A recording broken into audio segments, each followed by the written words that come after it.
حیات الصحابہ ٹاپک حضور صلی اللہ علیہ وسلم کا افراد کو اللہ اور اللہ کے رسول صلی اللہ علیہ وسلم کی طرف دعوت دینے کے لیے بھیجنا۔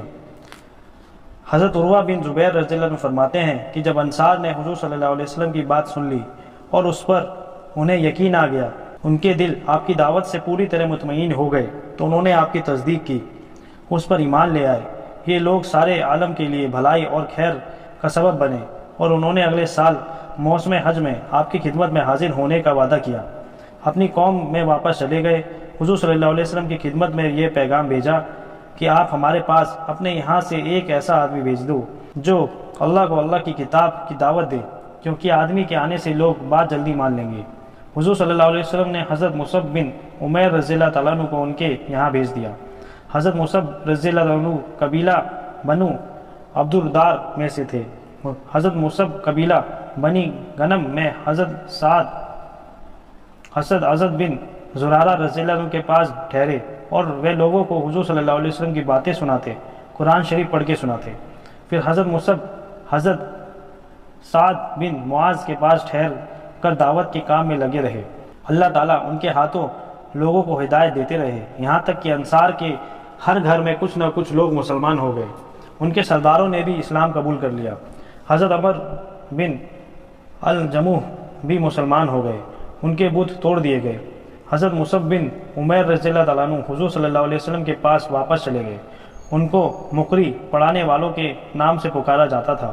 طبرانی میں حضرت عروہ رضی اللہ تعالیٰ عنہ کی یہ حدیث اور زیادہ تفصیل میں آئی ہے، اور اس میں حضور صلی اللہ علیہ وسلم کے انصار پر دعوت کو پیش فرمانے کا ذکر بھی ہے، جیسے کہ امر انصار کی ابتدا کے باب میں انشاءاللہ آئے گا۔ اور اس حدیث میں یہ مضمون ہے کہ انصار اپنی قوم میں واپس چلے گئے، چپکے دعوت دینے لگے، ان کو رسول صلی اللہ علیہ وسلم کی خبر دی، جو دین لے کر اللہ نے آپ کو بھیجا ہے اس کے بارے میں ان کو بتایا، قرآن سنا کر انہیں حضور صلی اللہ علیہ وسلم کی اور دین کی دعوت دی۔ اس لیے انصار کے ہر گھر میں کچھ نہ کچھ افراد مسلمان ہو گئے۔ پھر انہوں نے حضور صلی اللہ علیہ وسلم کی خدمت میں یہ پیغام بھیجا کہ آپ ہمارے پاس اپنے یہاں سے ایک آدمی بھیج دیں جو لوگوں کو کتاب اللہ سنا کر اللہ کی طرف دعوت دے، کیونکہ آدمی کے آنے سے بات جلدی مان لیں گے۔ حضور صلی اللہ علیہ وسلم نے قبیلہ بنی عبدالدار میں سے حضرت مصعب بن عمیر رضی اللہ تعالیٰ عنہ کو ان کے یہاں بھیج دیا۔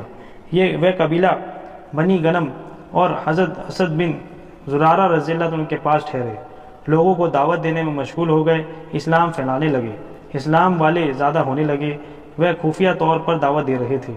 پھر حضرت عروہ نے حضرت مصعب اور حضرت سعد بن معاذ کو دعوت دینے کا اور حضرت سعد رضی اللہ تعالیٰ عنہ کے مسلمان ہونے اور قبیلہ بنو عبد الاشحل کے مسلمان ہونے کا تذکرہ کیا، جیسا کہ حضرت مصعب کے دعوت دینے کے باب میں آئے گا۔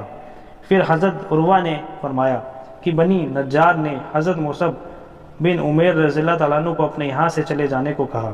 اس بارے میں ان کے میزبان حضرت اسد بن زرارہ پر انہوں نے سختی کی، اس لیے حضرت مصعب بن عمیر رضی اللہ تعالیٰ عنہ حضرت سعد بن معاذ رضی اللہ تعالیٰ عنہ کے یہاں منتقل ہو گئے، اور وہ دعوت کے کام میں لگے رہے۔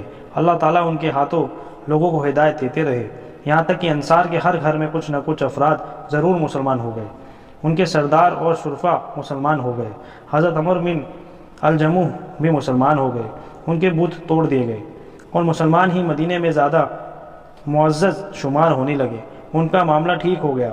حضرت مصعب بن عمیر رضی اللہ تعالیٰ عنہ حضور صلی اللہ علیہ وسلم کی خدمت میں واپس چلے گئے، ان کو مقری پڑھانے والے کے نام سے پکارا جاتا تھا۔ بنو نعیم نے زہری سے حلیہ میں ایک روایت اس طرح بیان کی کہ انصار مدینہ نے حضرت معاذ بن افرا رضی اللہ تعالیٰ عنہ اور حضرت رافع بن مالک رضی اللہ تعالیٰ عنہ کو حضور صلی اللہ علیہ وسلم کی خدمت میں یہ پیغام دے کر بھیجا، آپ اپنے یہاں سے ہمارے پاس ایک آدمی بھیج دیں جو لوگوں کو کتاب اللہ سنا کر اللہ کی دعوت دے، کیونکہ ان کی بات ضرور قبول کر لی جائے گی۔ اس لیے حضور صلی اللہ علیہ وسلم نے حضرت مصعب بن عمیر رضی اللہ تعالیٰ عنہ کو انصار کے یہاں بھیج دیا۔ آگے کا مضمون پچھلی روایت کی طرح ہے۔ حضرت ابو امامہ رضی اللہ عنہ فرماتے ہیں، مجھے حضور صلی اللہ علیہ وسلم نے میری قوم کے پاس بھیجا تاکہ میں ان کو اللہ تعالیٰ کی دعوت دوں اور ان پر اسلام کے احکام کو پیش کروں۔ جب میں اپنی قوم کے پاس پہنچا، وہ اپنے اونٹوں کو پانی پلا چکے تھے، ان کا دودھ نکال کر پی چکے تھے۔ جب انہوں نے مجھے دیکھا، خوش ہو کر کہا، سدئی بن الجان کو خوش آمدید ہو۔ سدئی حضرت ابو امامہ کا نام ہے، اور انہوں نے یہ کہا، ہمیں ایک خبر پہنچی ہے کہ تم اس آدمی کی طرف مائل ہو گئے ہو۔ میں نے کہا نہیں، میں تو اللہ اور اس کے رسول پر ایمان لایا ہوں، اور مجھے اللہ کے رسول صلی اللہ علیہ وسلم نے تمہارے پاس بھیجا ہے تاکہ میں تم پر اسلام اور اس کے احکام پیش کروں۔ فرماتے ہیں کہ ہماری یہ باتیں ہو رہی تھیں، وہ کھانے کا ایک بڑا پیالہ لے کر آئے، اسے بیچ میں رکھ کر سب اس کے ارد گرد جمع ہو گئے، اس میں سے کھانے لگے۔ مجھ سے کہا، اے سدئی، تم بھی آؤ۔ میں نے کہا، تمہارا بھلا ہو، میں تمہارے پاس ایسی ذات گرامی کے پاس سے آ رہا ہوں جو اللہ کا بھیجا ہوا حکم یہ بتاتے ہیں جو جانور ذبح نہ کیا جائے وہ تم پر حرام ہے۔ انہوں نے پوچھا کہ اس کے بارے میں انہوں نے کیا بتایا؟ میں نے کہا، یہ آیت آئی ہے۔ ترجمہ: حرام ہوا تم پر مردہ جانور، لہو اور گوشت سور کا سے لے کر اور یہ کہ تقسیم کرو جوئے کے تیروں سے تک۔ میں ان کو اسلام کی دعوت دینے لگا لیکن وہ انکار کرتے رہے۔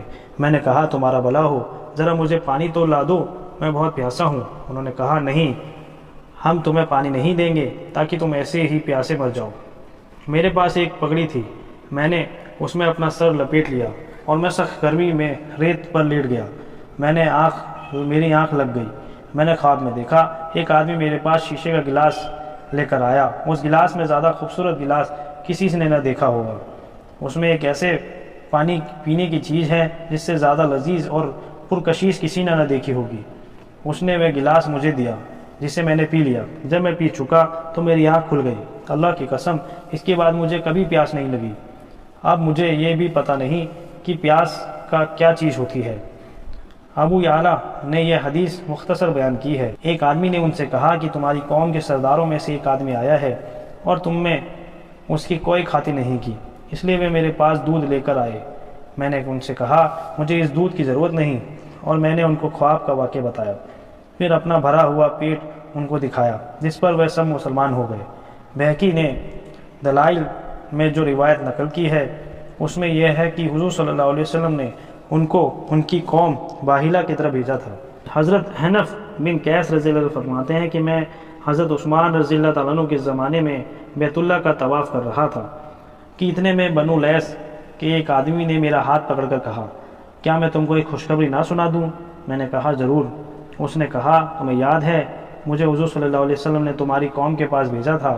میں ان پر اسلام کو پیش کرنے لگا، ان کو اسلام کی دعوت دینے لگا تو تم نے کہا تھا تم ہمیں بھلائی کی دعوت دے رہے ہو، بھلی بات کا حکم کر رہے ہو۔ تو حضور صلی اللہ علیہ وسلم بھلائی کی دعوت دے رہے ہیں۔ تو حضور صلی اللہ علیہ وسلم کو جب تمہاری یہ بات پہنچی تو آپ نے فرمایا، اے اللہ، حنف کی مغفرت فرما۔ حضرت حنف فرما کرتے تھے، میرے پاس ایسا کوئی عمل نہیں ہے جس پر مجھے حضور صلی اللہ علیہ وسلم کی اس دعا سے زیادہ امید ہو۔ امام احمد اور امام طبرانی نے اس حدیث کو اس طرح بیان کیا ہے کہ حضور صلی اللہ علیہ وسلم نے آپ کی قوم بنو سعد کے پاس اسلام کی دعوت دینے کے لیے بھیجا، تو تم نے دعوت کو سن کر کہا تھا کہ حضور صلی اللہ علیہ وسلم بھلائی کی بات ہی کر رہے ہیں، یہاں تک کہ میں اچھی بات ہی سن رہا ہوں۔ پھر میں نے حضور صلی اللہ علیہ وسلم کی خدمت میں واپس آ کر تمہاری بات بتائی، جس پر حضور صلی اللہ علیہ وسلم نے فرمایا، اے اللہ، حنف کی مغفرت فرما۔